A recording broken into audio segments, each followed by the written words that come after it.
സാക്ഷ്യമാണ്, അതുകൊണ്ടാണ് പറയുന്നത്. This is a big testimony. അദ്ദേഹം ഒരു തയ്യൽ ജോലി ചെയ്യുന്നയാളാണ്. He was having the job of stitching. അദ്ദേഹം സാമ്പത്തിക പ്രശ്നത്തിന് മുമ്പിൽ, ജപ്തിക്ക് മുമ്പിൽ ആയിരുന്നു. ആ സമയത്ത് ഒരു ദിവസം ഇദ്ദേഹത്തിന് കട മുമ്പോട്ട് കൊണ്ടുപോകാൻ, തയ്യലുമായി ബന്ധപ്പെട്ട കട കൊണ്ടുപോകാൻ പറ്റാതെ കട പൂട്ടിയിട്ട് ആകെ വിഷമത്തിലായി ഇങ്ങനെ റോഡിലൂടെ നടക്കുമ്പോൾ ഇദ്ദേഹം നമ്മുടെ പോസ്റ്റ് കണ്ടു, ഈ ഉപവാസ പ്രാർത്ഥനയുടെ post. He was having very tough financial crisis. He had his shop in North Paravur, and he was going through a lot of financial crisis, and he closed down his shop, and he was just walking through the street, and he found our fasting prayer poster flyer of our church. ആ poster കണ്ട അദ്ദേഹം ഈ 2 മാസമായുള്ളൂ ഇവിടുത്തെ പ്രാർത്ഥന നടക്കുമ്പോൾ ഇവിടെ വന്ന് കയറിയിരുന്നു. It's been for 2 months. He entered into this church while we were having our fasting prayer. ഈ മീറ്റിംഗിനകത്ത് വെച്ച് ദൈവത്തിനോട് കർത്താവ് പ്രവചനാത്മാവിൽ ശുശ്രൂഷിക്കാൻ തുടങ്ങി. And then prophet ministered to him prophetically. അദ്ദേഹത്തോട് പറഞ്ഞു, നീ എല്ലാം പൂട്ടി തീർന്നു എന്ന് പറഞ്ഞു വന്നതല്ലേ?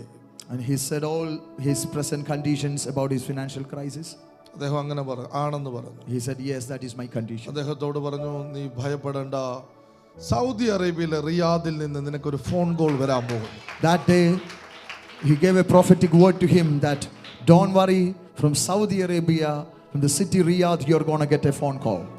ആ ഫോൺ കോളോട് കൂടി നിന്റെ ജീവിതം തിരിഞ്ഞു മറിയാൻ പോകുകയാണ്. With that phone call your life is going to turn around. ദൂത് പറഞ്ഞു. ദൂത് കഴിഞ്ഞിട്ട് ഇവിടെ ഉപവാസത്തിൽ പ്രാർത്ഥിച്ചുകൊണ്ടിരിക്കുമ്പോൾ 2 പേര് കാണാൻ വന്നവർ ഒരു ഓർഡറുമായിട്ടാണ് വന്നത്. വന്ന ഓർഡർ സൗദി അറേബ്യയിലെ റിയാദിലേക്ക് 50,000 പീസ് ഒരു മാസം 50,000 പീസ് വീതമുള്ള അറബിക് ഡ്രസ് ചെയ്ത് തരണമെന്നും പറഞ്ഞുകൊണ്ട് ഓർഡർ ഇവിടെ പ്രവചിക്കുന്നു. പുറത്ത് ഓർഡർ സൈൻ ചെയ്യുകയാണ്. When that day itself, as he was spending time in the prayer, in the fasting prayer time, people approached him. 2 people came to see him and gave him a business order that 50,000 piece per month Saudi Arabian dress he has to stitch and deliver them. ഇത് പറയുമ്പോൾ ചിലർക്ക് ആ 2 പേരെ യവൻ വിട്ടത് ഞാൻ വിട്ടെന്ന്, അങ്ങനെ 2 പേരെ എനിക്കറിയാമെങ്കിൽ ഞാൻ ഇദ്ദേഹത്തിന് കൊടുക്കില്ല, ആ ബിസിനസ് ഞാൻ ചെയ്യും. അത്ര വലിയ മണ്ടനല്ല ഞാൻ. If I know those business people, I won't send him. I will do that. എല്ലാം ശരി. എനിക്ക് പിന്നീട് ഇദ്ദേഹത്തിന്റെ സാക്ഷി കേൾക്കുമ്പോൾ ഇത് കള്ളമാണെന്നോ